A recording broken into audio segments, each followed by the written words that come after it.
during the meal, there might be a lot that's gone on. It could have been crying, it could have been physical, it could have been, a lot of words that were exchanged, heightened emotions, anxiety.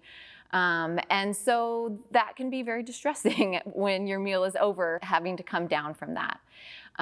It also can be a very normal meal where there's calm, quiet conversation. But then after the meal, sort of the floodgates get opened and all of these negative thoughts start coming in.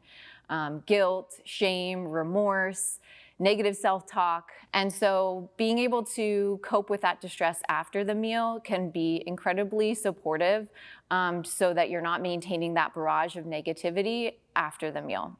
So I've got Jessie here to help give us some ideas on how we might manage that post-meal distress.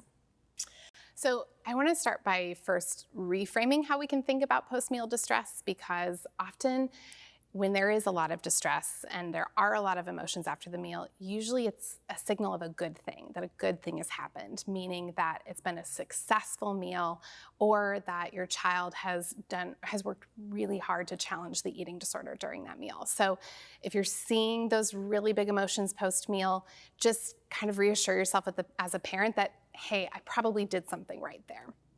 Now, as far as then what to do with those emotions when they've showed up, this is a great place to reach into your skill box and pull out those distract skills. So distracting is something that is just really helpful when we need to buy time for really intense emotions to pass. So in DBT, we use this acronym called ACCEPTS to remind us of all the different ways we can distract. So A stands for activities, like doing a puzzle or going for a walk or calling a friend. C stands for contributing, so finding a way to maybe give back or volunteer. The other C stands for comparisons, so comparing what you're going through now to a time where maybe things were worse. E stands for emotions, so if we're really angry or mad, maybe we watch a really funny YouTube video or YouTube videos of cute and cuddly animals. P stands for pushing away. Maybe just give yourself permission to put those thoughts on a shelf for a little while and come back and revisit them later.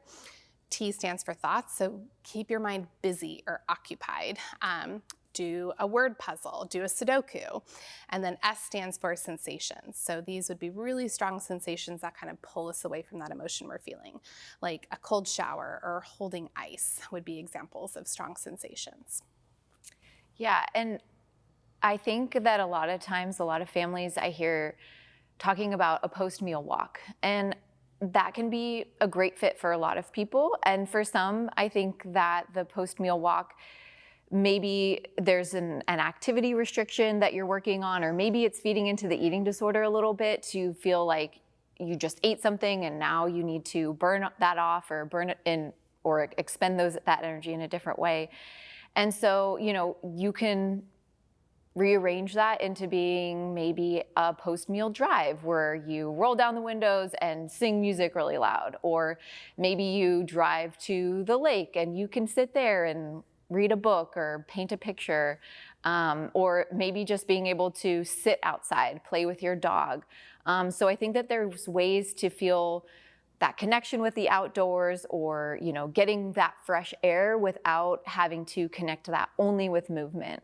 And it can be a really helpful way to separate those two things so that you can use the distress tolerance but not activate the eating disorder. Definitely. If you remember ACCEPTS, you'll never run out of ideas for how to distract after the meal.